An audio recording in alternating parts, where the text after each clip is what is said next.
All right, this is Ronan Hart, the Samuel Proctor Oral History Program.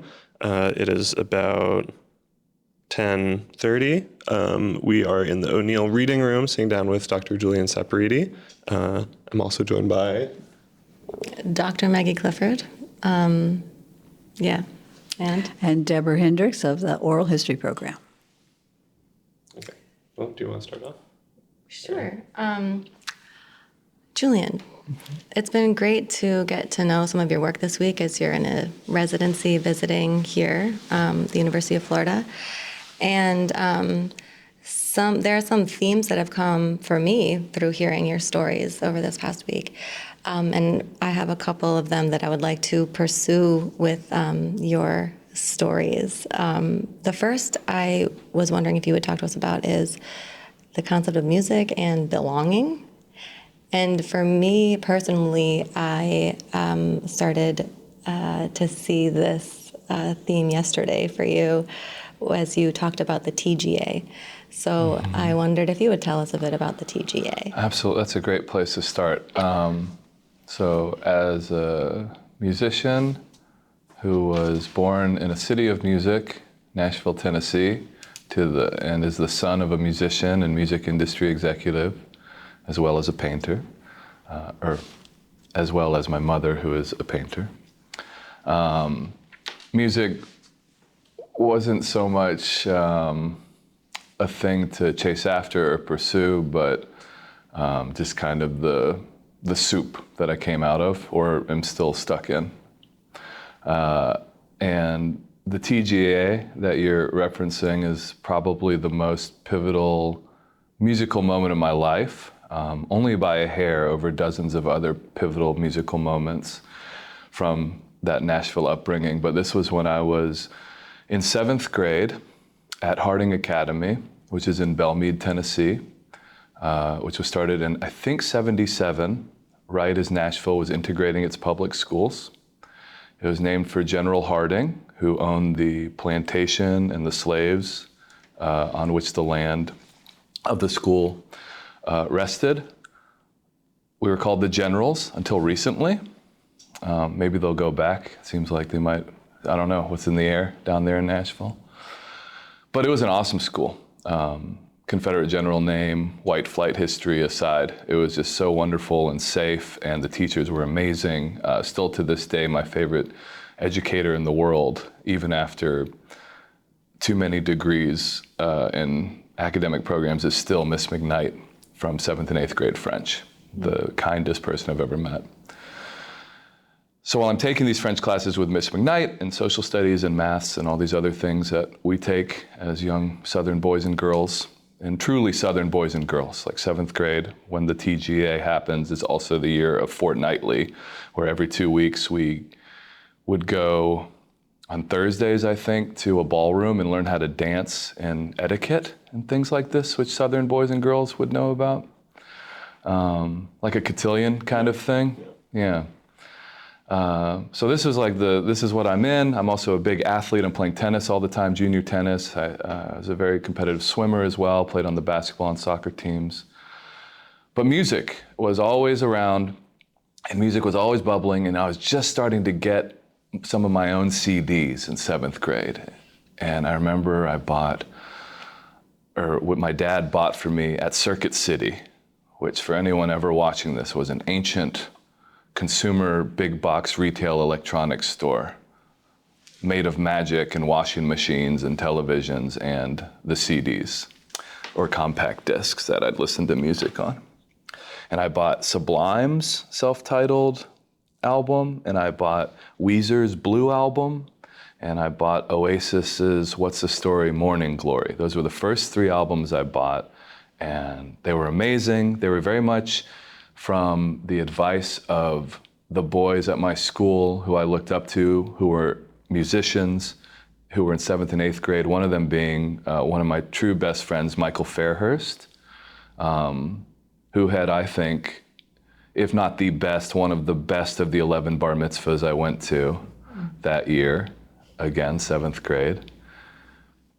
And Michael and I would listen to these records along with Fletcher and Philip and the other Philip. and Ryan and Tom and Josh, Matt. Those were the boys I hung with. I lived up on a big hill, would ride my bike down to the corner market to get a Dr. Pepper and a whatchamacallit, and we'd meet up, the neighborhood boys.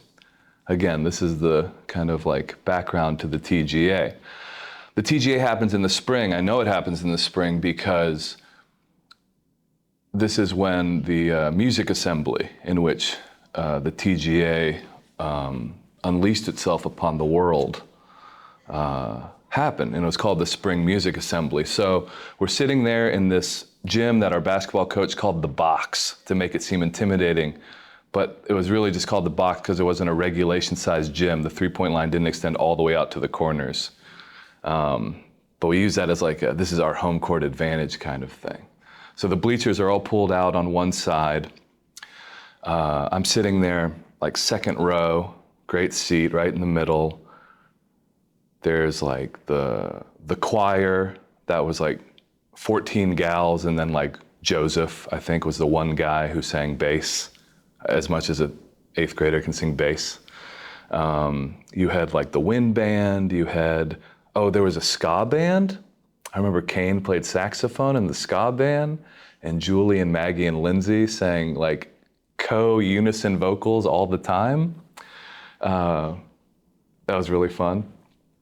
But the highlight absolutely was 3 Guitar Attack, or as they were listed in the yearbook that year, the 7th and 8th grade rock and roll ensemble.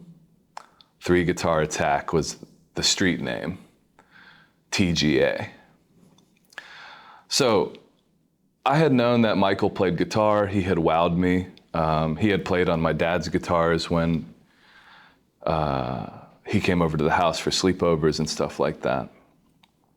And I'd always been impressed. He could play things like Smells Like Teen Spirit by Nirvana, because this is, I guess, 1998. So this is like 4 years after Cobain's dead, but it's still like the kind of seminal cultural thing for a bunch of white kids in the suburbs, and also like semi-white kids like me. And I'd been just like so impressed by Michael, who had been taking guitar lessons for at least 2 years, which was a sixth of his life, I suppose, so a long time. But I'd never seen it within the full context and dynamism of a rock band. And I had never heard a band my age playing, like people my height, my weight. So we're talking like 5 feet, 120 pounds at that point.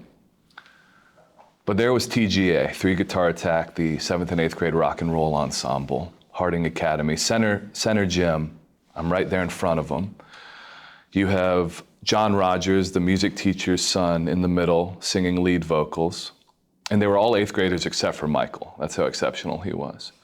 You have Turner Harrison playing bass. You have Jacob Goodman playing lead guitar. And you have Rob Bruneau, whose sister, Caroline, was in my class, but he was an 8th grader, playing drums. And then there's Michael. And Michael was real, I don't even think he was 5 feet at the time, so the guitar just looked huge. I'm pretty sure he had a Fender Stratocaster, and it just looked like a boat that he was wearing. So I think they play 2 songs, but I really only remember one. And it's a song that I will never forget. Psychologists say like music makes different waves in your brain than like speech and stuff. So this is gonna be one of those things when my wife's visiting me and I can no longer speak or think, she'll play a record of this song and this memory will come back because it's so formative. They start playing the opening melody line, single guitar line, Jacob Goodman, because he's lead guitar player, of this song called Today, written by Billy Corgan, a Chicago musician who played in the band The Smashing Pumpkins. It's like bum bum bum bum bum bum bum bum bum bum bum bum bum bum bum bum bum bum, but it's an electric guitar, so it's like super cool, and it's just like heralding something. Like it's such a great piece of music because it's so simple, so a 7th grader can understand it directly. but it builds with dynamics the way a lot of that grunge alternative music from the 90s did, like coming from the late 80s, like Pixies music where it's quiet, loud, quiet, kind of verse chorus structure. And so you have the quiet bum bum bum bum bum bum ba da dum, and then after a few bars of that, the whole band en tutti, as like classical musicians would say, come in together. Gung gung gung gung gung gung gung gung gung gung gung gung gung gung gung gung, like perfect for eighth graders. Like just 4 chords, very simple, eighth note, boom, ka, boom, ka, like half note alternating kick and snare, drum pattern. Michael's playing the 4 chords, just the power chords, which is just the root and the fifth.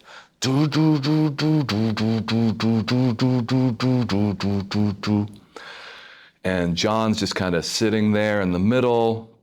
I thought he looked really cool, but if I saw him now, it would probably be comically funny to see this little 8th grade boy not doing anything while the band is playing around him. I'm sure he had no stage presence.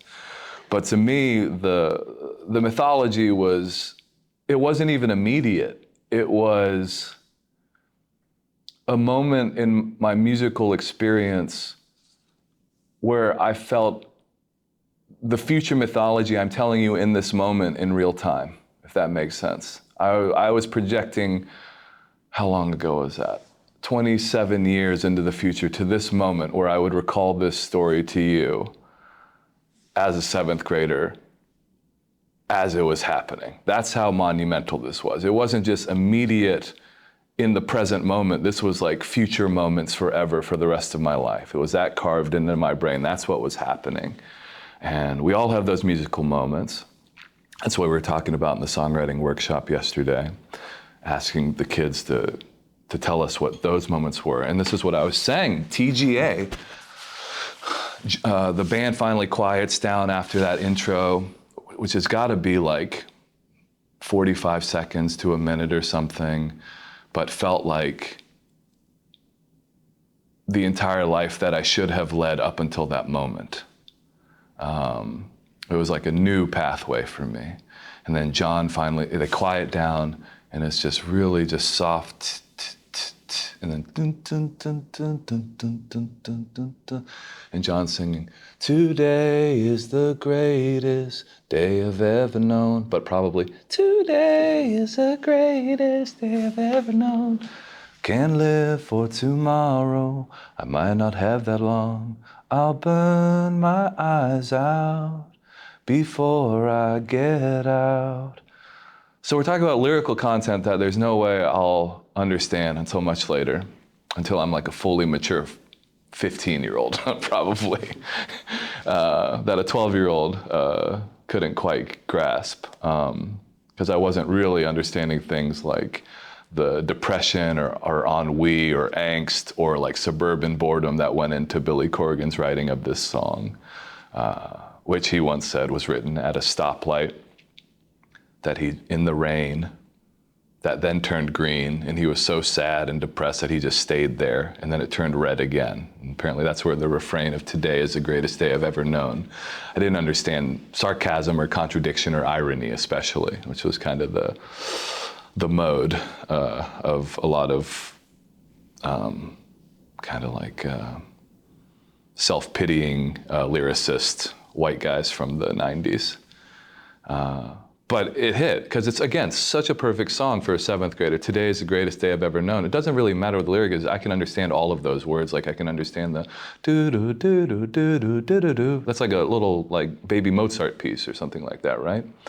Or, and I can understand the dynamics most of all. And there was this drum fill in the song that's super simple but super powerful, where the drummer Robert would play on the snare and the floor tom, goo, goo, goo, goo, goo, and then switch to the snare, do, do, do, do, do, do, and that was the only fill, really. Gung, gung, gung, gung, gung, ba-da-da-da-da-da. And he looked so cool. It was so simple, but it was amazing. Like all the eyes, you know, however many kids were in the middle school, like maybe 120, 130 kids, every single eye would be transfixed on, they all, of course, had moppy, like, bowl cuts. Jacob might have had shorter hair because his hair was, like, kinky and like, curly. But they all had, like brown bowl cuts, except for John, who was blonde.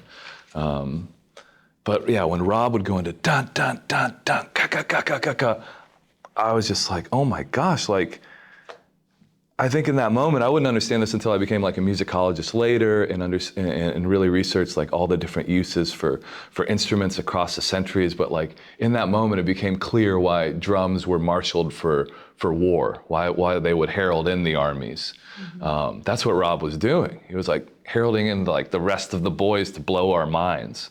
And when I say our, I'm sure I was the only one affected exactly like this. There's not many other professional musicians from the class of '99 Harding Academy.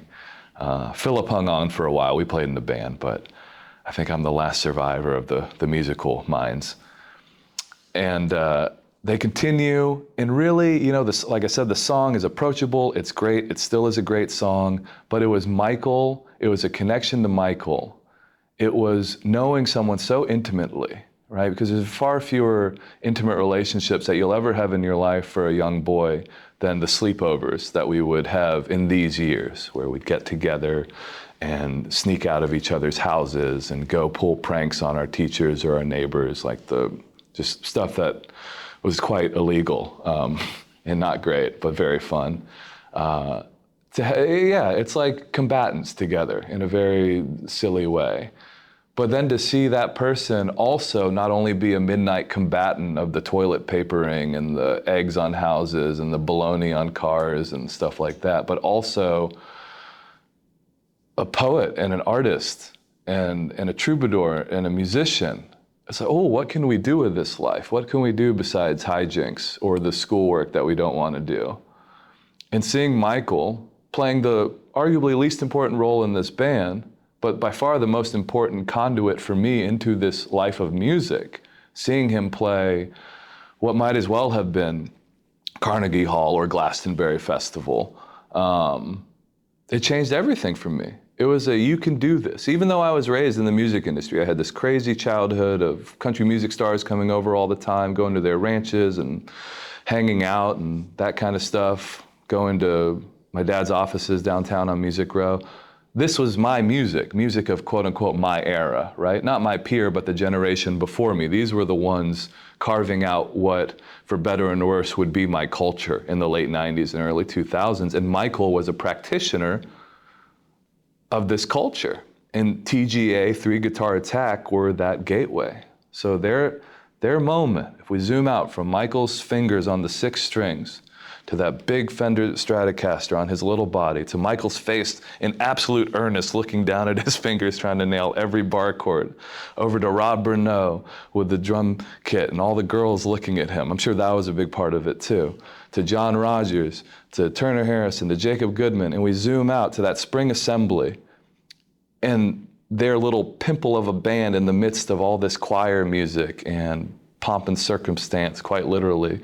And the violin quartet and all this kind of stuff, and then you focus in on me and my eyes. It's the same eyes. They changed color that day to whatever they are now, and that's the story of TGA. That's the story of TGA. That's the story of TGA. One of the ways that you described the profundity of this moment for you just now, which I hadn't heard before, was the power of this moment to, in your experience, foretell this moment now, maybe opening up a pathway or like expanding a possibility for you. And this idea of the past foretelling the future, or even our understanding of the past changing our experience of the present and what we understand about the future. So perhaps you can see where I'm going with this now, which is I wonder how your work in your No No Boy project, if it did, for you have this sort of a similar, maybe inverse, but maybe the same direction sort of effect on you, changing your understanding of histories in the past, transforming it in your own way, and like releasing it to the world. So I think a succinct way to ask that question is, In what ways, if at all, did your research and work with on your No No Boy project influence your perception of, I guess I'll say, time and or the present? Yeah. So for context, No No Boy is this thing I did for my dissertation when I was between Wyoming and Brown University. I spent a long time in graduate school. And this was, graduate school for me was a break from basically the post-TGA, like it's basically TGA to grad school is one era of my life. So that's from like 12 to 27. Michael Fairhurst, although he left the next year, actually. His dad got a job somewhere else. Michael Fairhurst and then Philip Brooks and my other musician friends, and then music at large ushered me into a life that led me to music college and a professional music career until the band broke up, as bands do. And then I went to grad school across Wyoming and Brown University, which is in Providence, Rhode Island. And so for context, the No No Boy, which is named after a good book by John Okada, for reference, it was just my research on Asian American history. Succinctly, that was then turned into songs for my dissertation as a model for colleagues and students and myself to reach more people with our very valuable, but I think underread and underappreciated work in the humanities and elsewhere maybe. So I just made records out of, and wrote songs and made records out of the history that I researched. So to your question of how did it alter a sense of time? A sense of time. I'm captivated by this idea of how the past maybe doesn't change. Yeah. But if we don't know it, that doesn't exist. So in that way, the past does change. Because if the past is something that we experience now, it's not a part of us if we don't know it.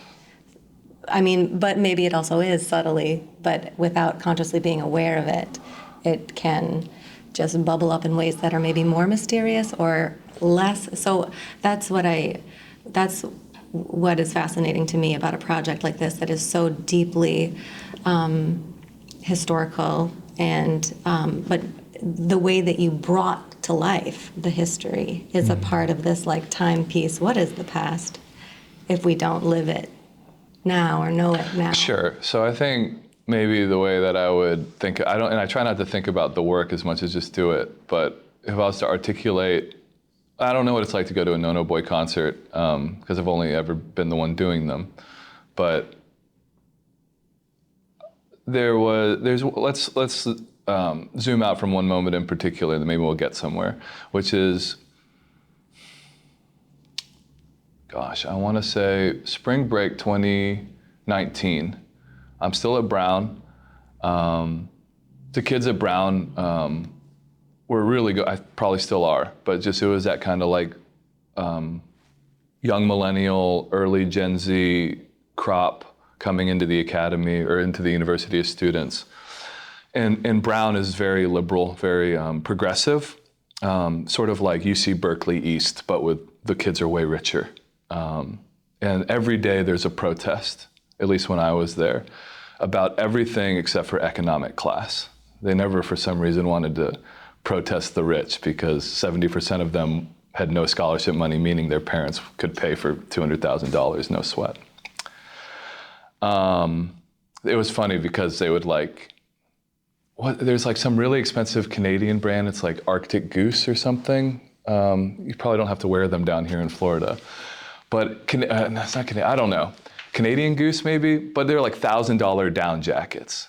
And it was very in vogue, as were like the LL Bean frog boots on campus, which were sold out all the time when I was at Brown with a lot of the young ladies.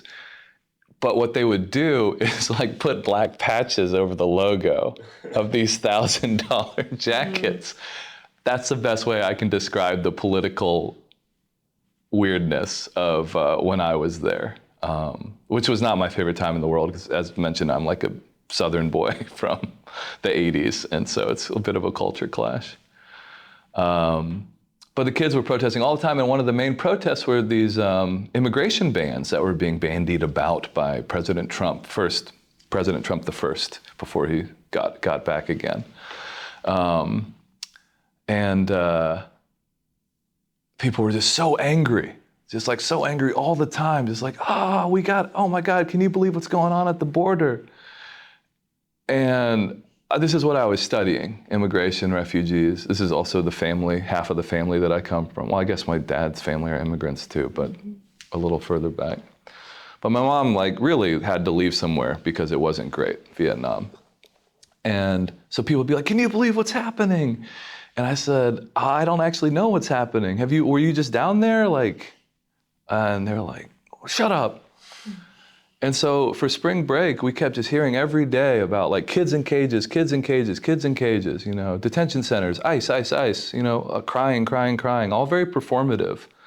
Because there's no actual, there's good journalism that I'm sure people were reading the headlines of on Facebook, but people were not necessarily doing the research. It's kind of the way we operate in the 2010s and certainly now. But it was this fervor, this hysteria, because, Brown, like I said, is Berkeley East, and it's this feedback loop, the way that Nashville or Tennessee kind of became for the right. Not Nashville so much, but a lot of the people I grew up with. We just started entering these chambers, and I was in the middle of one, about as leftist as you can get. And I told my buddies Diego and Juan, who are my two best friends, they were doing PhDs in history while I was doing my PhD in ethnomusicology. I said, we all care about this stuff. Juan is actually an immigrant, and Diego, Javier Luis, as you can guess, comes from some recently immigrated folks as well, from both Asia and the Caribbean. I was we should actually go down and see what's up. So in spring 2019, we had the worst spring break college kids could ever have. We decided to go down to detention centers and homeless shelters, housing people just getting out of ICE detention centers, and literally to the Mexican border, so we could actually see what's going on. Because at this point, I was doing this No No Boy project where I was singing about all these histories of immigration and refugees, these sad songs about all these people displaced by war and locked behind barbed wire and put in cages and separated from their families and stuff like this. So I was well, yeah, if it is going on right now, I kind of owe it, I thought, even to my mom or my grandma to kind of see what's happening and help in any way. I had this idea of helping, which became very complicated once we got down there. And so as far as the folds of history and the present moment and the future, for a musician, for a historian, this all came to a head when we were down at one shelter in particular. It was in Laredo, across from Nuevo Laredo, across the Rio Grande, which had once been really one community, as the pastor who ran this shelter told us, Pastor Mike, but had been cut in half because of the immigration laws. So people couldn't go back and forth very easily like they always could. As a kid, he was I used to just visit my family over there and get my haircuts in Nuevo Laredo. Now it was a military zone, quite literally, helicopters flying, men with guns, people, checkpoints, like the Wall in Berlin or something like that. And so we go to this shelter that Pastor Mike runs, and it's a church/homeless shelter that can hold about 70 people a night. And I don't think it was always a homeless shelter. This was in response to these detention centers being filled up. In particular, this one detention center we visited and worked with the lawyers who help out there at Dilley, Texas. It's just women and children are found having come across the border and then put into this detention center. And so if they weren't immediately deported, they were given $25 and a bus ticket and just sent off. And so Mike would house these people and try to help them find family in the U.S. If they actually had a relative and ICE would let them stay. So we met all these people, and there were all these little kids there. And I had my guitar with me, because a lot of times I'm just writing songs as I'm going and witnessing, whether it's history or the present moment, I guess. And I remember sitting down to play probably the worst concert I've ever played, because the last thing a bunch of refugees and immigrants and their kids who don't speak English need is an Ivy League historian singing songs about refugees and immigrants in detention centers. And I wish to God in that moment I had practiced my Beatles or the few Spanish songs that I knew or some kids' songs. But I was in such an echo chamber myself. I had this belief in what I was doing was important, because in the academy, people had started telling me what I was doing was important. And I had started touring, and I think signed my record deal for this project at that point. And in that moment, what I do when I do the No No Boy concert is I sing songs and I tell stories, but it's a multimedia experience because I project visuals behind me.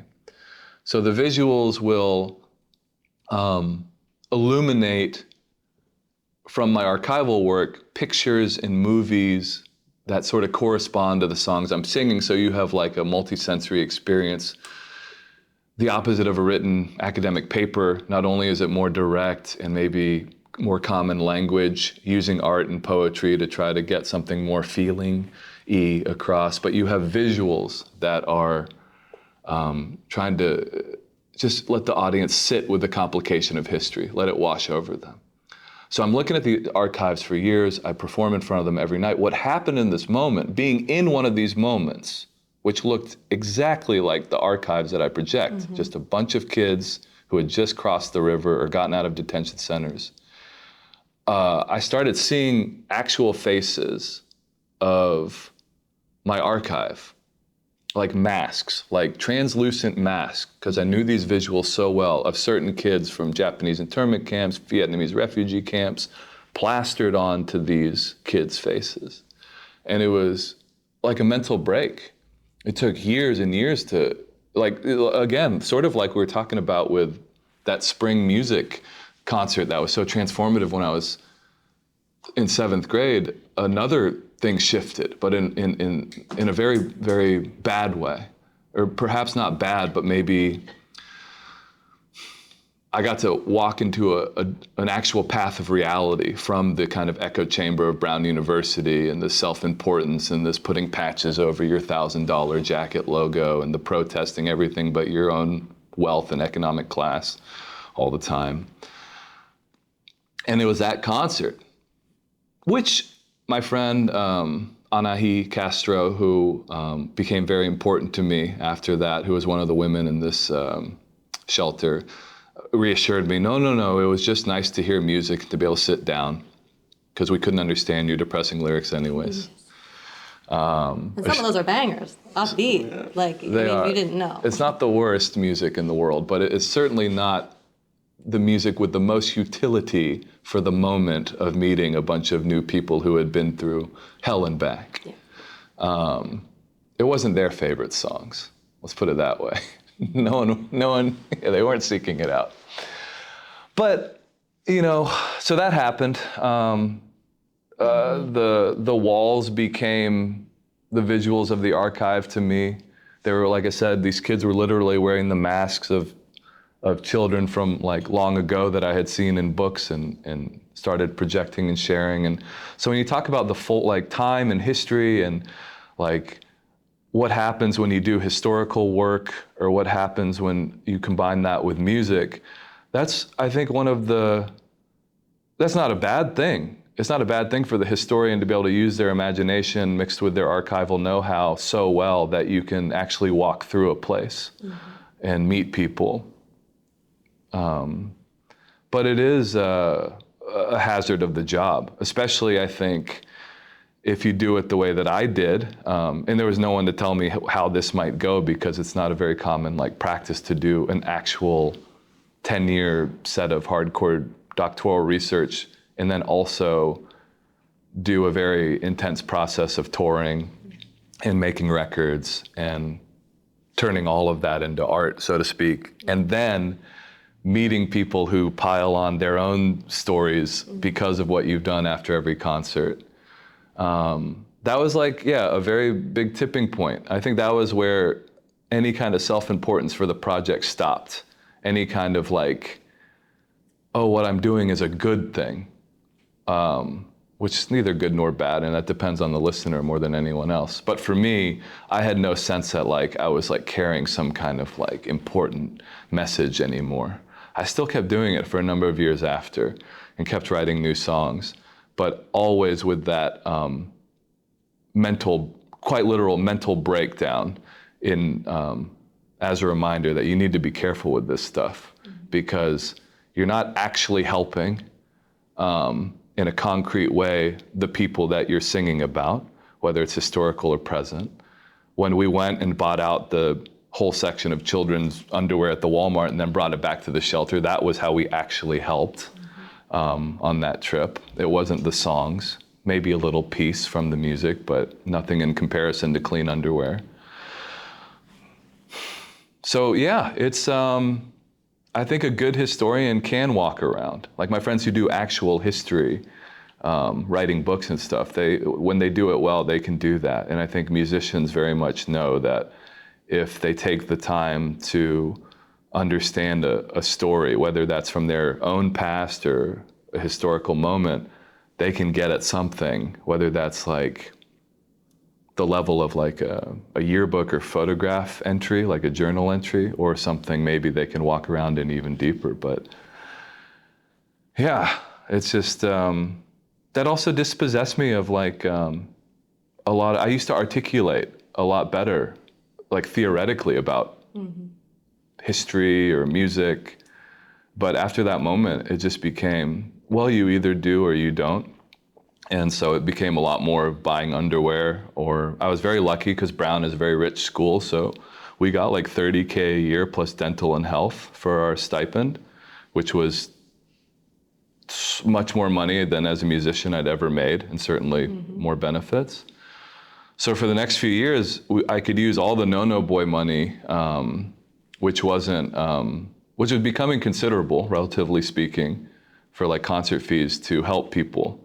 Actually help people, not emotionally help liberals back on campus or in Portland, Oregon, where I live, like feel better about coming to a concert and being sad and virtue signaling and feeling a catharsis, but actually helping some of the friends like Anahi Castro, who we met. Like immigration lawyer fees, if you don't get it pro bono from somewhere, can rack up. And that was actually helping. So I think that's why we kept doing it too, because we found ways to actually help. Right. And I could do that until the grad money ran out. And but yeah, that totally changed everything. And that's the best way I can answer the question of like, can you walk around in the past? What good does it do to know your past? I don't know if I think it's necessarily. I used to be able to like really marshal emotion to say we have to know our past to do better in our future, or we have to, you have to pay attention when history repeats itself, or quote Mark Twain or whoever, like history doesn't repeat, but it rhymes. Had all these sound bites, and I just don't anymore. It's my project. I don't even do it that much anymore, just because I can't, because I prioritize like my own happiness and mental health, and also like think the best way to help often is being the happiest you can be, and that spreads out to the people around you. And honestly, if everyone did that, we'd be a much different country. But it's just so equivocal. Like if you look at the two albums that have been released on the Smithsonian label, the first one has a message and has things to say, and that's a much more popular one. Internment camp music and refugee music. The one we released a couple years ago, much less popular, much more accomplished musically, but much less popular. It's very equivocal. It's very Buddhist, which is a big part of my life. And it's like the difference between saying and being, if that makes sense. And so, yeah, the only answer to your question, you'd have to come back with me to that moment where I'm singing in that rickety, shitty-ass church in Laredo, right by the Rio Grande, and you'd have to see through my eyes someone literally having a mental breakdown. If you want to know about the past folding onto the present, onto the future and the past all together, because that's what it looks like when you actually conjure those things together. It's just mental illness. So. Or, yeah, I mean, a temporal collapse almost. I mean, I'm not going to put a label on it. It's a wormhole. It was like going through an emotional temporal wormhole in your own life. Which sounds like something you experienced in 7th grade as well, but just in a different direction with a different emotional and, lived context. Well, both were points of energy, points of power, and they were points of, and when you have those things, and they can be breakups too, like the time where you realize, oh, it's been 3 years and I've been dating the wrong person. Or it's like, I'm an asshole, or she's an asshole. And you feel horrible. I think that's probably the most universal, genders aside, thing that we all feel, at least in Western culture, in our dating culture, of the moment where you realize, I've been married for 20 years to this guy? Oh my God. Oh, that can happen many times in a marriage. Yeah, but it's those points of like energy, right? If you graft it out, you have these moments in your life and they spike up. Those are the ones to go back to. I was telling someone in our songwriting workshop, one of the Gen Z kids, you have to make mistakes. That's the only merit I have as a teacher, is that I've made many more mistakes than most people. I loved his response, though. He was like, but do I have to see them as mistakes? They're just risks. And I wondered what time would do for his interpretation of the differences between those two ways of understanding experience, if anything. Absolutely. And I was just shocked because I've come across this a lot with younger kids, and in my generation too, for sure, of just like, if I know I could make a mistake, I don't even want to try. Whether that's dating stuff, sex stuff, work stuff, school stuff. Like, oh God, I just don't want to, I'm so scared of making an effort. Because the thing is, most of the time, we end up with mistakes. And that's not a bad thing. I think he was framing it in a way that like a mistake is a bad thing. Right. Just because you get hurt or you lose or you have to backtrack. Like a good life is, if you look at the map, the trail map of a good life, it's all switchbacks. Like a rich life. It's just one point and then the other, and you turn around, and sometimes you almost fall off the cliff, and you got to climb back up, and then you keep heading up the mountain. And that was like very fearful for me, of like this kid with all this talent in the world and beautiful hair. So talented. And good skin, all these things that I remember. Beautiful eyes. Beautiful eyes. Just wanted to kiss him. I didn't, but okay. On the record, Maggie says I didn't. Yeah. These beautiful boys and girls, like, so afraid to make no mistakes. And it's like, if you're ever gonna make mistakes, you're 20 years old, get in a van and just drive till you hit the cliff. And that's how you know you went too far. But hopefully you know how to swim. And then you get back on the road, find a new van. Or stop driving a van, but at least you learn. But these are those moments, like the TGA wasn't a mistake. That was like some blissful, angel playing Smashing Pumpkins for me in the form of Michael Fairhurst, and channeling all that electricity and manipulating air into sound waves to change my life and my heart and my brain. And playing in Laredo, once I was a musician with a detour into scholarship, and combining the two, that wasn't a mistake either. It was just something that happened. It was something that got in my way. The way Michael got in my way, those little kids got in my way. And I saw them the way I saw Michael.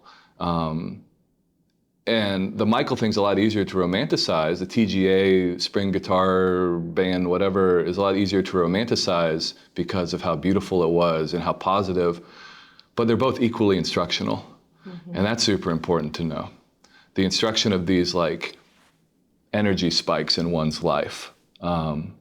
Because in both cases, it was, I don't know how conscious I was. Maybe, let's say like 5 was the first time that I heard music, right? So from 5 to 7, I'd been hearing my dad play guitar. I'd been hearing all these country music stars and session players around Nashville play guitar, going to pickin' parties and just hearing banjos and mandolins, that kind of stuff that we do or used to do in Nashville. and hearing Sublime and Weezer and Oasis, indie rock or alternative rock actually for the first time, there was all this like, the understory was rich with flammable brush by the time TGA came around, and Michael was the lightning bolt. The same thing happened with No No Boy. Up until Laredo, I had started, that's 2019, so again, 7 years. I start grad school in Wyoming in 2012. I learned about Asian American history. I do all these oral histories with people who had been in these camps or who had been refugees or immigrants, stuff like that. Again, the understory is so flammable. And when I finally go and face the thing that I've been singing about or looking at historically and see it in the present moment, those kids in Anahi Castro and Pastor Mike, that's another lightning bolt. And so just like a forest, you know, you clear it out, you get burned away. And sometimes that fire is really good, and then sometimes it burns down some houses.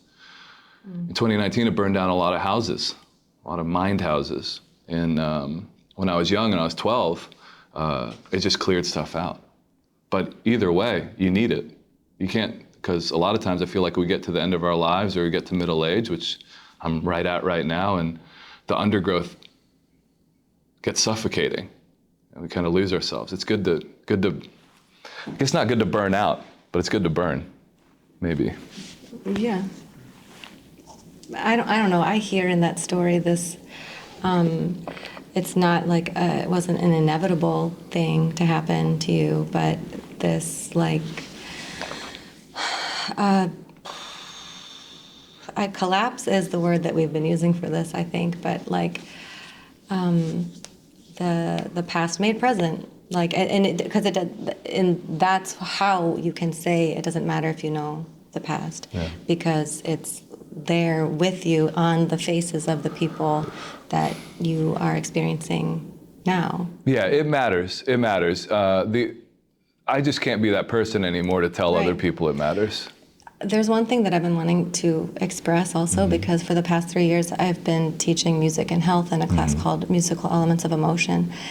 And one of the most fascinating things about it, you shared a similar story that you've experienced this, where a person who's no longer verbal, then, or maybe it was Brandon yesterday who was sharing this particular story, but I think, anyway, you had one similar, where if a person who is no longer verbal hears a song, they can sing along, or sometimes it can even spark stories around that time. And the best theory right now for that is because the place where we process sound and music specifically is the same place where we process emotion.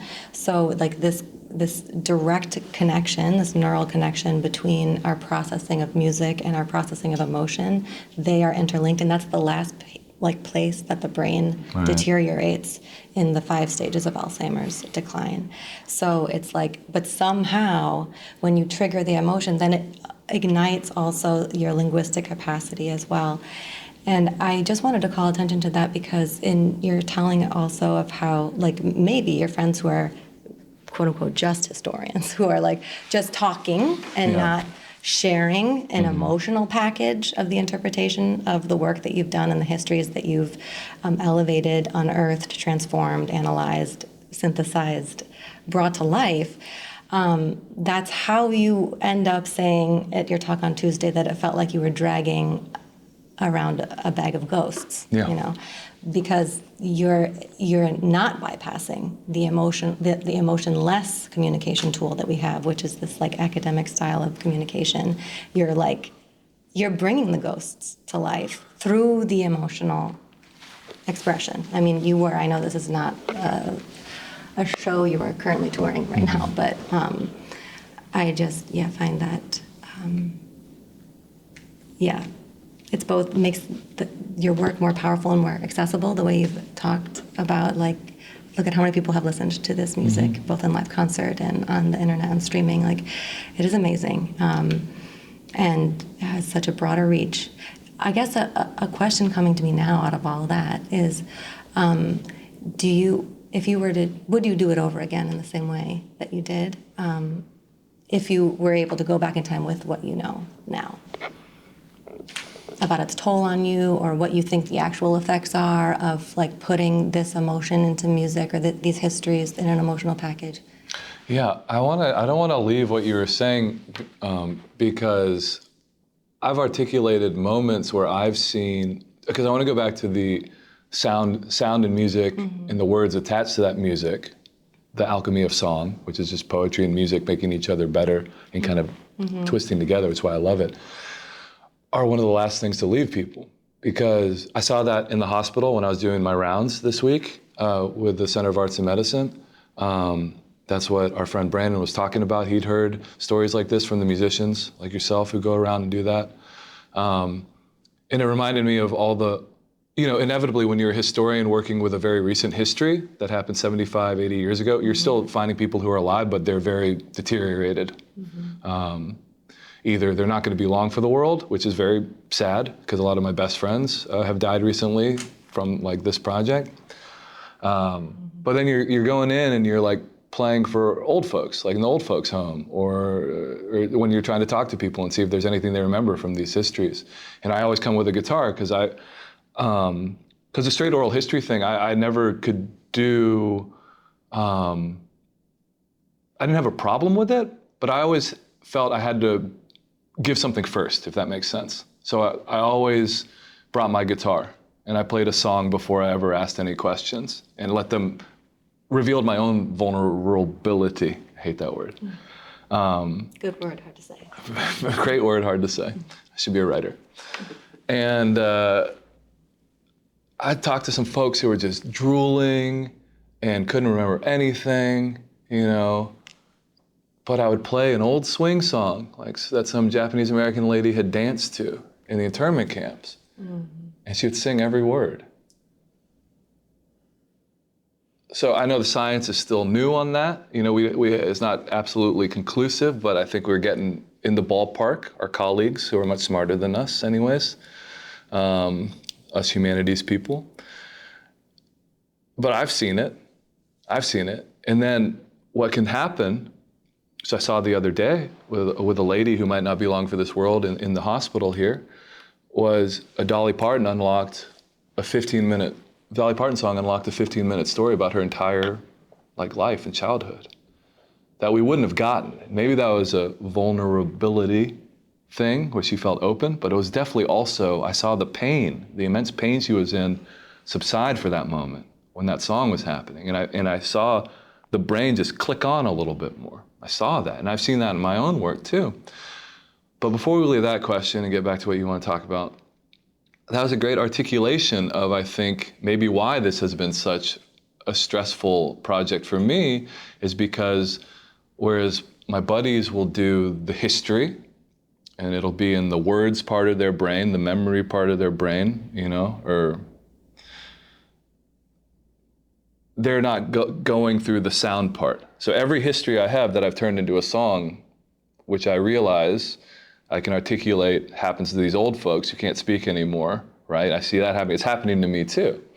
So it's going to multiple points in my brain at the same time, probably, I guess. And that might be why it's so hard to carry around.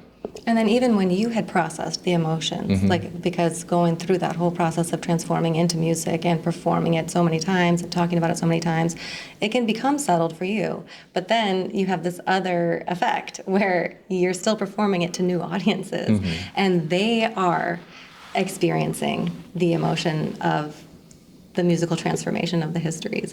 So you've mentioned that a couple of times too. It's so much labor to receive that over and over again, whereas in an academic talk, you're going to get that a lot less. Maybe something will grab someone, but they'll have an academic conversation about it. Won't be like, it reminded me of my grandma or something.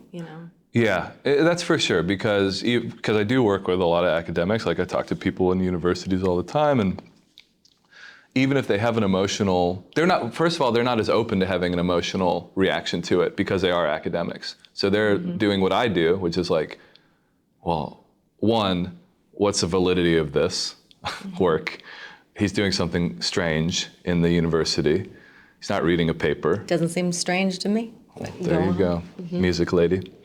And then two, what are the holes in the arguments here? 3, how could I maybe write about this myself and publish? 4, professional jealousy. And then 5, when I talk to this person, even if I do have an emotional reaction, I need to sound as smart as possible so I can network. That's usually the 5 layers of academia that I see in the way of the emotional reaction. Whereas when I go play like a bar for like 100 people, 200 people or something like that in New York or Chicago or something, you get these very vulnerable reactions afterwards. Sometimes people have never heard it and their friend brought them along, or sometimes they just know one of the couple songs that have a lot of plays on the internet. Or sometimes it's very hard to deal with people who have eaten up all the liner notes in the documentaries and things like this, and I got nothing for them because they are holding that in a way that I don't anymore, like the work and the music and and they're inspired politically, especially if they're younger or older, living in like a place like Portland too. Still holding the torch for like that kind of baby boomer politics kind of thing, which I think work is very legible too, very protest singery kind of stuff. But yeah, the thing is, I got a message this morning from someone from, this happens once or twice a week still, even after touring. Like someone from Eastern Europe, I think, took the time to write and say that Spotify threw out your song, The Best Goddamn Band in Wyoming, which is a song about jazz bands and internment camps in America. And I never heard about this history. I thought I knew all about World War II. I'm assuming Eastern European, they probably had some family history tied up into that. And they were like, I was shocked, which is how I felt when I learned about Japanese internment camps as an adult. I was like, what? American citizens behind barbed wire? That's crazy. And then she went on saying, I read all of the book, No No Boy by John Okada. So this person's doing real work. And then they read like books about like the atomic bombs in Japan. Like they got on like a kick. So it's like this one song produced a whole syllabus for them. And I wish I still cared. Right. Yeah. Yeah, it's like, great. Thank you for reaching out. Yeah, it's like if I had told Rivers Cuomo, the lead singer of Weezer, like written him 10 pages, it probably would have been 1,000 pages of how much I loved his music when I was in high school. He wouldn't have read it all, but I felt 1,000 pages worth of gratitude and angst and like, you see me as another like floppy-haired guy who can't get girls. Like you are my guy. But he'd move past that, I would hope, you know? And, but again, talk about the time thing, right? So someone is seeing me, if I articulated through those songs a decade ago, something about a history that properly reflects the history and does what a historian does, which is to open a door to other people's work, right? So they go through the liner notes and they see the books that I've read maybe, or they do some Googling on their own and they read more books, they read the Okada book. So that's the work done as a historian when I was very interested in that work 10 years ago. But they're also they're feeling a very similar thing to when I first discovered that myself, which is good. But then that's the weird thing about time, like to them, they're meeting past Julian. Yeah. Right. I'm sure with your own songs that you maybe recorded years ago, people might have a reaction. Maybe they've talked to you about it, and who was that person? Or what was that project? What was that project? Yeah. So. Yeah. Well, we can transition to the Buddha version. Not Buddha version, Buddha. Buddha Let's version. scratch that and reverse it. But we could talk about your transition to the Arboretum as maybe having gone from dragging around a bag of ghosts to sitting amongst a forest of trees. That's what I'm going to say about it. And at this moment, I would like, Ronan, would you like to ask the question that you had about the tree? During that great presentation on Let's Tuesday. take a break before we get into this. Okay. Yeah. I like, even talking about the No No Boy stuff is just I'm feeling. I'm just like so both like, It's like a simmering angry boredom. It's like what I get when I talk about Nono Boy these days. Well, but it's also like inviting the conversation around the emotional aspects of it. Like even if it's like not the topical stuff, it's like remembering how much labor is required to like. Oh, honestly, having to like think back to the less traumatic space was the homeless shelter full of migrants. The more traumatic space was the protest kids at Brown for me. And like when was that again? Because like Trump. That's when this all started. Trump 2016. 2016. Okay, right. Yeah. Sometimes that part of your personal history is lost on me because you were introduced to me through Brandon. Like so, it was like, and he was like, no boy. And I was like, okay, so this is alive. So I've been having to like revise my own understanding of how long ago this was. The thing in Gainesville, like that was one of the last like 5 shows on the last tour of No Boy. So yeah, that's No like Boy No More. Just because of this guy Brandon who is a mover and shaker. Here, and he got to this and finally brought me out. And but yeah, it's like. Yeah, he brought like the shell of me out. I mean, it still had an impact. That's what, it's like it was amazing to hear his response to that show and his interpretation of audience members who were so touched by it. So that's why the other night when we were making Opie, I was like, have you ever thought about turning it into a play or asking someone else to? I know you haven't, but I'm just like, because beyond your capacity to continue to frickin' do it and and share it, it's like the work, even at the tail end when you didn't want to be doing it anymore, it's still like Chris, who was at the thing. His life was changed by seeing you share this work. This will be a good dovetail into the forest Buddhist conversation because none of this actually exists. Which part? Anything. Yes, right. Even the trees, or we are the tree. I'm a tree right now. Exactly. You know, blah blah blah. Plasma.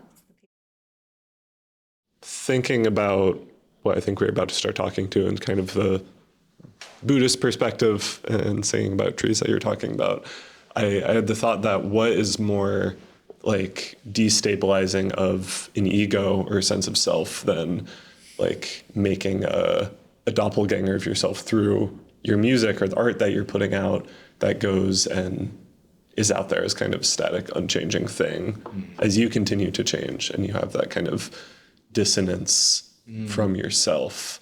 So I'm wondering if that, I don't know, what maybe you learned from that sense of alienation or that what that might have taught you about a sense of self. That's a really fascinating way to think about it. I think that is hugely important. And just to kind of, if I'm picking up what you're putting down, the fact that not just in my project, but just as a musician or an artist, or if you put any thoughts down, now every kid is mediated from every age on, and so they'll be able to have this experience. But but I guess it's different because if you have like 1 or 2 songs or an album that gets a lot of like press coverage, which was a case of like No Boy, or like a documentary that like I continue to show, like when I teach, and you're looking at yourself from now 5 years ago in the case of that documentary, or when I wrote these songs, it was now a decade ago, you're much more, you become affixed to other people, or that ghost of you does, than who you are. So, and then especially with the social mediatization of it all, when I was still doing that and I had to update it for like the record label publicists and stuff, or the idea of like listening back to a podcast I did, like that came out like that was a year, like at the beginning of a press cycle and then a whole tour later, I'd hear it and I'd be like, oh, I'm not even that person anymore. I think that is a great privilege from a Buddhist perspective to understand the, let's say, falseness of one's identity.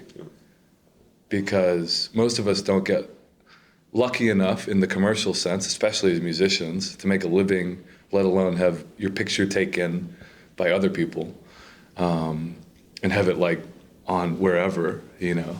But I think that's a really good point. Like, even I was thinking about the process of updating my website every year. I'm still looking at some photos. They're fairly recent, but you know, I'm 40 this year, and I'm looking at myself when I was 33. Mm-hmm. This is a big difference, you know, as far as like starting to break down, skin getting worse, hair getting thinner, fatter, these things that happen, you know, elasticity in the jowls. Yeah. So on a physical thing, you see that. But I think because my work is so personal sometimes, but also so attached to place and memory, not just mine, but other people's. Yeah, it's definitely like I think everyone goes through this, and that's what a midlife crisis is, yeah. Or that's what deathbed regrets are. It's the fact that you're still on the football team from high school, or you're still thinking about that gal, yeah. Or thinking about the guy you were that you just aren't anymore. I think that's a really cool way to put it. I've never thought about that like that, especially as a Buddhist, where we're not supposed to, or we understand if you have any kind of like footsteps towards the whole enlightenment goal, identity is one of the things you got to get rid of. Yeah. The separation between you and I as anything but just energy taking different forms, or this table as a table, but it's also a tree and all that kind of stuff. It's also the sunlight and the water. I mean, that can get us into basically like the practice of being a musician who has to sell themselves, or an academic who has to sell themselves, is a very non-Buddhist practice, which is part of the reason why I have no desire to be in the academy or on stage at this point in my life, and why, like the last few years I've just been singing in the forest, as nuts as that sounds. Yeah. It's a good point. Yeah, well, thank you for that. I'll let that be the transition then to my question about the Wollemi Pine, which I saw just the flash of a slideshow slide of on Tuesday. It seems like you didn't have enough time to tell that story. So I want to offer the opportunity to tell that story. Sure. So it's, the Australians say Wollemi. Wollemi Pine. But I read it at first. So I say Wollemi, and then I wrote it into a song before I heard the right pronunciation. So I sing Wollemi. But the Wollemi Pine there are, I think, 6 of them in a grove at the Arboretum where I work in Portland, Oregon. Put there by Martin, the forester, who's originally from New Zealand. So he loves trying to grow trees from that part of the world, which is to say, in this case, Australia, close. But it's a fascinating story, like so many of the trees that I've been asked to write songs about, or that I've been asked to come to the Arboretum to discover stories that could become songs, I guess. And so the Wollemi Pine is 90 million something years old. So you're talking about dinosaurs. That's like Cretaceous period. So it's like a prehistoric tree, which is nuts to think about things having lived and propagated for that long. But it was thought to be extinct. And it was only found in 1994 in the Blue Mountains of Australia, in one like little stand in a canyon. And I don't know whether the park name was first, Wollemi State Park or National Park, or it was named after the trees, but it's in Wollemi National Park somewhere, but it's hidden, the location, because they don't want people going, tree lovers or assholes, I guess, to go find these trees, because there's only like, I've read between like 60 and 200 left.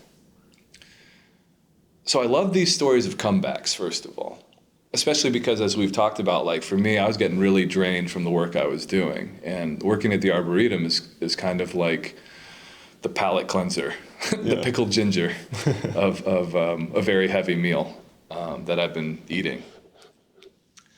And so something like the Wollemi Pine, excuse me, especially when you have Martin the forester to take you through and tell you about this will grow into these strange prehistoric columns of trees, you know, that you only kind of see in dinosaur paintings, right? They're weird, and I think they have both male and female cones on them at the same time, which is a cool thing, especially these days about our conversations about sex and gender and stuff. But the way they got to the Arboretum is what I'm most interested in, because it's very similar to the stories of like travel and migration that I do with humans. So in this case, it was discovered in 1994. I think around the new millennia, there was some kind of seed sharing program to try to get these into nurseries around the world and maybe plant it, because they can take other places. They're only in this one stand, like in the wild, but they can grow many different places. And so it might have been National Geographic or something, but interested parties could send away for seed packets of this incredibly rare, extinct dinosaur tree. Pretty cool. So a few years ago, Martin and the Arboretum, they get a call from the daughter of this lady who apparently was like a hoarder in Portland. And she had just like, in her backyard, pots full of Wallamai saplings because she had done this program. Yeah. And they're like, what do we do with all these? What are these trees and what do we do with them? And they turned out to be like one of the rarest trees on Earth with this incredible dinosaur level history. And so Martin, of course, like, oh, we'll take those. And so they put them in the nursery, I think, for a while. And then they finally plant them along the bristlecone pine trail in the park. And he told me this story, very like pretty emotional story for a forester, of like when they put them in the ground finally on this hillside, so they get some light. That first winter, it was really touch and go, because in Portland we're really temperate, right? We usually don't get too cold, we usually don't get too hot, but recently, maybe a scientist could tell you why, I don't know. We've had extreme heat and extreme cold during the winters and summers, respectively. And so this was one of these like cold snaps, below freezing, and they just put the Wallamai pines in the ground, and he's like, fuck, are they gonna die, you know? And like, think about that, right? Like, it's one thing to like lose a flower bed to a cold snap. My mom gets crazy when that happens as a gardener. There's like a cultural, historical like mandate to keep these guys alive. Educational, right? What a great thing when I see the little kids come through on the field trips to tell them about, you know, we thought these trees were gone, but here they are. Like, what a great story that is for kids, and get them to care about plants. And so there is like frost and snow, which is pretty rare for the Arboretum. He's like, oh my God. But they pull through. We'll see, they're still pretty small. He painted the picture that in 30 years, he's just imagining these like weird columns of prehistoric pine trees like climbing towards the sky. And so I go there and I sit with them quite often when I work at the Arboretum, and I've written this song about the Wallamai pines. Yeah, it's one of the many species that I'm quite inspired by, both botanically, like for the tree and the plant itself, but also as a historian, but then also as like a human being. Like, there's a very easy parallel for anyone who has felt extinct, you know, emotionally, romantically, professionally, historically. Yeah, your time can be there, but maybe you need to make friends with a hoarder lady, and then Martin needs to find you. I lost that one. Wait, which hoarder lady? Which hoarder lady? Yeah. I don't Portland know. had the... Oh, the hoarder lady. Yeah, the hoarder lady, the great Wallamai pine hoarder lady. Yeah. I could go ahead if you'd like. I think I have one more question. And I would love to hear you speak about, in this current unfolding chapter of your relationship to self and music, what are you noticing about the different, if any, different visceral felt experience, either when you're making music or why you're making music. Thinking about the many chapters you've had, the commercial pursuit, the academic pursuit, so like getting toward, like farther from the I'm gonna be a musician who does this thing, kind of artistry that is often considered the only way to go, Right. you know. It is not, for the record, and you're living proof of that. But I wondered, what comes to mind for you when you think about where you are now with your relationship to like producing and experiencing this thing we call music? Yeah. Well, because I've gotten to do all of that, I mean, going back to my childhood, because I saw how the sausage was made, like at a much higher level than I could ever hope to achieve. Like people selling tens of millions of records were like my dad's coworkers or employees or whatever. And like I saw the budget breakdown for like Faith Hill's Breathe music video and how much it cost to fly her hairdresser on a private jet to the middle of the desert. So Couldn't she just breathe? So she looked so good on the bed, you know. That was like $27,000 or something in my mind now. So I was never really interested in that anyways. And, you know, as I think boy in bands in the suburbs in the 90s, early 2000s, there was always like the DIY punk indie rock stuff. So it was always like a low threshold of like trying to make it, but I still wanted to. And I'm lucky because I had a bucket list when I was 15. I used to make top 5 lists a lot because my life, unfortunately, was dictated by the movie High Fidelity, starring John Cusack, who I realized was a total asshole, and that's what's so good about the character. But when you're a 15-year-old boy, you're like, this guy has so many records and so many girlfriends. He's so cool. So it's like The dream. it was amazing. So I always made these top 5 lists. I had like a bucket list. And by the time I was like 20, there was nothing left except for See the Northern Lights. Because it was just like, get a record deal, put out a record on vinyl, go tour Europe, these kinds of things. So I just like, I feel like when we talk about like where I am musically or my relationship to it, getting really lucky, and I can't stress, it's all luck, especially nowadays, like with the algorithm and stuff. Like getting lucky and realizing all those like little kid dreams, it opens you up to be able to do something like I did, I guess, with my PhD, where music could have a different utility. It could have a real educational value while also being legible as like a commercial record product, which I love. I love the form. I love the form of pop music, of popular music. It's like the one actual like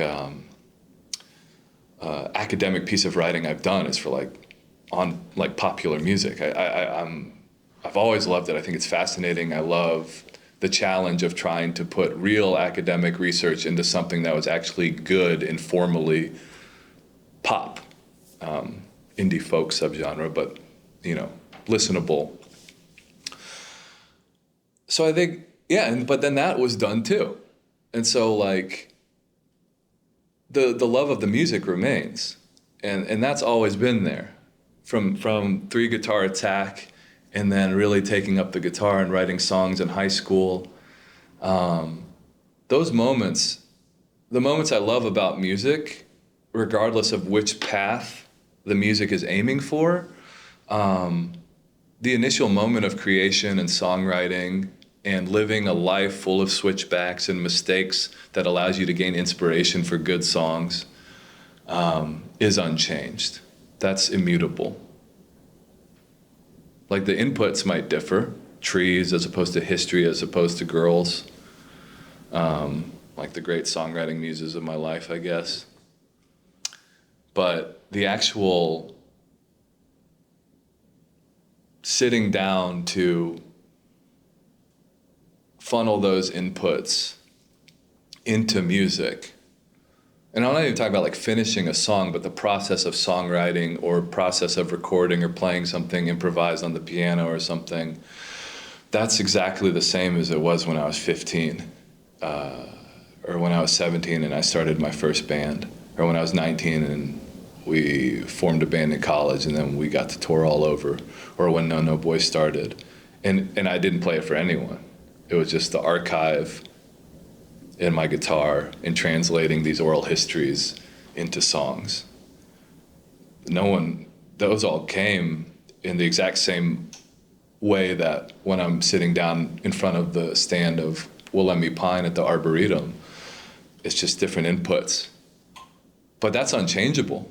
I think the real lucky thing is that there's no want for me, where I think a lot of people, like your weekend warriors, like guys still in bands in their 50s and 60s, like it's partially the dream of like making it, and whatever that means, because they didn't get lucky, or maybe they didn't put in as much time, but it's mostly luck.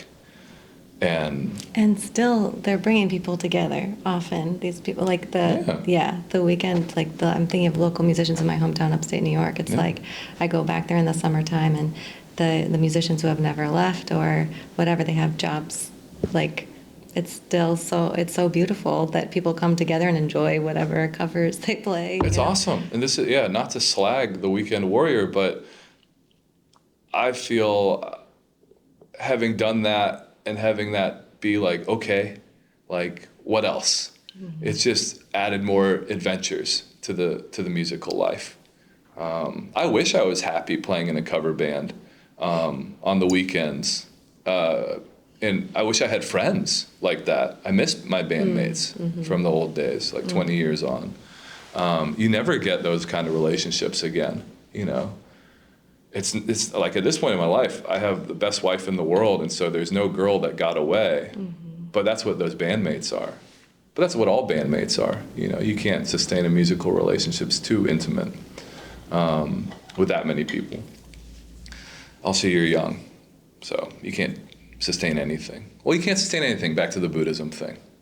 That's just what it is. You're always changing. It's always, you know, the fiction of like family and love and stability. That kind of stuff is great, and it's necessary to live in our society, to have a family. Right. But it's not, at the end of the day, real if you think we're just stardust floating and, not on the level of the trees, I guess. And yet you continue to bring stories of continuity. The continuity of the past, the continuity of the millions-year-old seeds. Mm-hmm. And it's like it is the expansion of time. In a way. Till the point where, maybe I'll fall off the cliff for real. I'm just trying to go further and further back. How are you going to get back to the Big Bang is my question. Well, there's already a great TV show about that. So. I just watched Young Sheldon. Is there anything else that you'd like to share for this oral history moment? I mean, whatever else questions, Ronan, if you got any. Do you have a concluding question? No, not really. I don't have to. I can muster one. Unless you want to. Okay, how about this?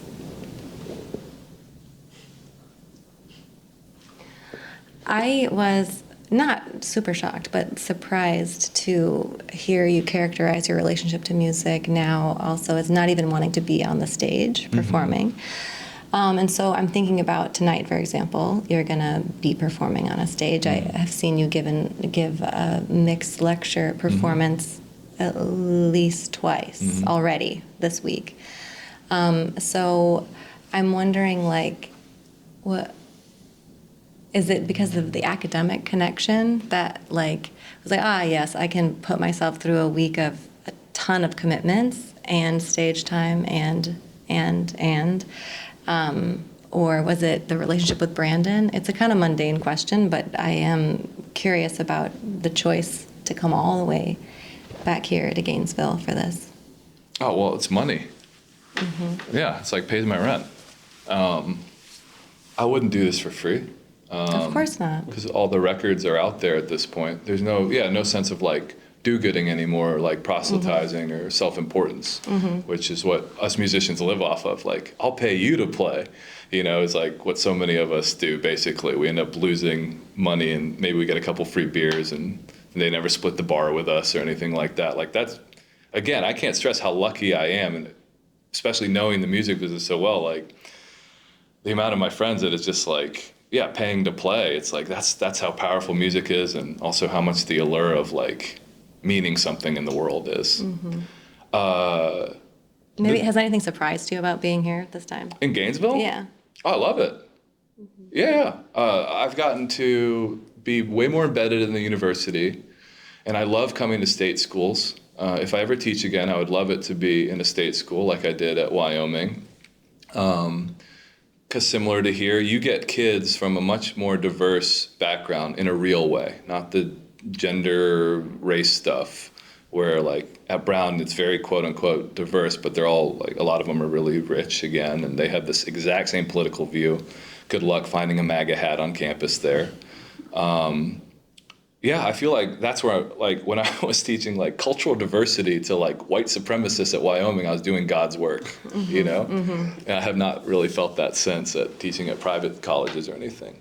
So I love coming to state schools. I find it very depressing that like this week, I think I was brought in under the guise of like a sustainability thing, and you guys canceled the Office of Sustainability the week that I'm here. So fuck whoever made that decision. Yeah, I really like it here. Part of the reason why I don't tour anymore too, and this is so important to my life, is because I have a spinal injury. So I hate flying, and I hate like sitting. Even I have to be very aware. That's why we took a break, because I have to stretch all the time because I have a slipped disc that I've had for a decade. And being a touring musician is terrible for that. And if anyone who lives with chronic pain knows, it just makes you a completely different person. Completely different. Which is why the tree stuff and the Buddha stuff is so important, because that's another thing. Like, you can have these traumatic, emotional events of singing for refugees or what, blah, blah, blah, and that's real, and that was very painful, but not nearly as like debilitating as physical ailment, where you just can't walk for a week, or you have like things called like drop foot or something like that. I couldn't feel my left leg for like a summer. I remember once, like on one of these campus visits that was across the country, I think it was at Yale or something. Yeah. I was walking up the library steps of where I was performing, and I just fell over. Oh, God. And it's so embarrassing, and you're just by yourself on a campus now that my wife doesn't tour with me anymore. So that's like a huge part of why it is not exciting to like fly 6 hours tomorrow, because it could put me out for a week unless and I have to be super mindful, which is very Buddhist, so that's an opportunity, but it still sucks. But as far as like coming here to Gainesville, getting to work with a state school, getting to work with so many different departments, seeing the true gem, an example that is the Center for Arts and Medicine, and getting to go on those rounds, expanding my idea for like, we talk about what can music do, the utility of music. It can be healing in a way that I've never experienced before. Getting to work with the forestry department, getting to see the incredible, like overwhelming life of the ecology in the area, you know, because I'm in a very specific, beautiful kind of climate in Portland, in the Pacific Northwest, but it's the exact opposite of here. This kind of like, you know, on the way to the tropics, just overwhelming life. The Blue Springs yesterday, and what's the town we went to? Micanopy. It's this incredible oak tree and these owls and pileated woodpeckers, and then going to the Austin Carey Forest here at University of Florida, seeing like all these beautiful longleaf pines, and incredible experience. So much fuel for the chamber. As an academic, like theoretically, as someone who loves plants and animals, as someone who loves culture, as a musician. So ultimately, we're ending with why get on stage tonight? Is that kind of the question? Like, why come out? We could come back around to that, but it came to, why? Yeah, the answer is the money, so I can pay my rent, because I can only, because of my back and mental health, do 2 or 3 of these a year at this point. So I can't clear that much money to live off of. Luckily, my wife has a job now, but she didn't for the last few years because she was a student. So I can only do 2 or 3 residencies a year because of my health. But I'm not looking forward to getting on stage. Yeah, like, again, like, for whatever reason, the message I got this morning from someone all the way to Eastern Europe doesn't mean anything to me. I'm not even playing that many No Boy songs tonight. I get to play some new songs about trees. I'm going to play some songs I've never played before. But I've never really loved crowds. I was a sober musician when I started. Like, I had a weird experience in high school, and that made me not drink or do drugs, which is such a bad idea for a musician. Like, you should really do drugs and drink responsibly, I guess, or maybe not, if you're a young musician, while your body can handle it, if your body can handle it. Because it sucks. And I have so much anxiety, and I'm obviously, like, you can tell if you're watching this, I've just been talking nonstop for however many hours. I have way too much to say, and I'm way too much of an overthinker.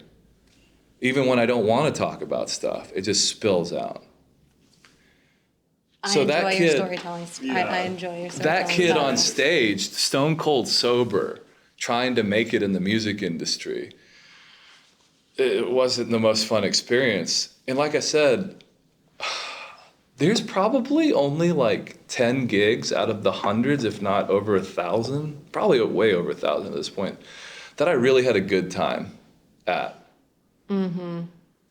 There are, in whatever the inverse relationship of band practices, that where I had a good time, that would be true. So it's like, let's say 10 out of 1,000 gigs where I was just like, this is, I'm feeling it. I'm not like a jazz musician who just gets in the flow. Like, I'm a writer and a composer and a singer, and I'm very sonically sensitive. Like, I can't be in a restaurant with too many people or I'll like have to leave. So having to deal with sound guys is my nightmare, and having to deal with people talking in a bar, which doesn't really happen anymore. Again, very lucky. But I also get hyper aware of what people are feeling. And especially with the No Boy project, when I sense someone is having a real moving experience, I get really uncomfortable. Like, if I see someone crying, or if I see someone singing along, I really like that. But if I see someone like having a profound experience, I get very uncomfortable. And that happens with this work a lot, because I think it's very performatively, like, virtue signally and stuff like that, as real and good as I think. I'm proud of it as it is. But yeah, I always have anxiety getting on stage, even though I love to talk and I have no stage fright or anything like that. But I almost feel like, I don't know, like, it's so weird. After the concert tonight, let's say it goes well and it doesn't suck, it'll be fine. The performance will be fine. I will have this feeling of getting off stage, and maybe it's because I'm the one spinning everything for everyone else. And I'll get off stage and I'll just feel this, and I'll just be, not me again even, but this self-conscious person who, we were talking about looking at my digital self, or like the self preserved in record or podcast or interviews or something. It's like I see the automatic line between my stage self and the comfort I had on stage, and like the magic that songwriters and singers can produce for people, to the very unmagical normal guy who has to go back to a hotel in perhaps like the shittiest part of the world, which is right by the interstate across from the Taco Bell. It's a particularly You can't even get to it. Out there. Yeah. Across from skate. It is just like, it is the definition of sprawl, right? So it's like that guy. And I also think about, like, I've seen people like come up and shake your hand and they're smiling, or they're crying, or they share a story with you, or they say thank you so much, or they try to network with you if they're like a musician or an academic. And then they leave the way I leave concerts a lot of times, like, oh, I just felt something human. I felt something good. But then I'm the one alone driving back to the knowing to turn left because I passed the Taco Bell in the interstate. And then I spend the rest of the night hopefully watching whatever Jurassic Park or Avengers Endgame has been on TNT this week. Yeah, so. Well, I think that's a great place to stop. I did, as I felt like reflecting also that like that's been one of the unintended benefits of having children is like there's no lingering. Yeah. It's like whether it was when I was doing my graduate work or after a show, it's like, well, I've got to go, and because I'm not playing the game of the like I have to cha in either sphere. It was just like it created a boundary for me that I never was able to make before. And like, there's no like, oh, I need to go talk to these people, because what I really need to do is just like go be quiet, maybe with a very close friend or something like that, or just like sit and not experience the emotion of the people that were and that's there. the thing when you're 40, like when I was 20, I had 8 close friends with me after Right. every show. And a lot of times there'd be more of us on stage than there would be in the band or out in the audience. And now there might be a lot more people in the audience, but especially without my wife, it's just me. Yeah. And then it's just Avengers Yeah, on the Endgame. hotel TV. Endgame. Endgame. Scene. Thank you so much, Julian, Yeah. for coming to Gainesville and sharing so much of your story with us. Oh, one thing on record, please don't edit this out. Go Vols. What's that? What is a ball? A Vol is a volunteer. It is a mascot for the most superior football team in the Southeastern Conference, belonging to the University of Tennessee. Okay, go Vols. Oh, I love to hear a Gator say that. Yeah, I won't say that. I can't get on board with that. I don't even. That is the most important thing in this interview. That is me in a nutshell. Go Vols. Yeah. Great. All right. Thanks, y'all. Appreciate you. Thank you. Thank you.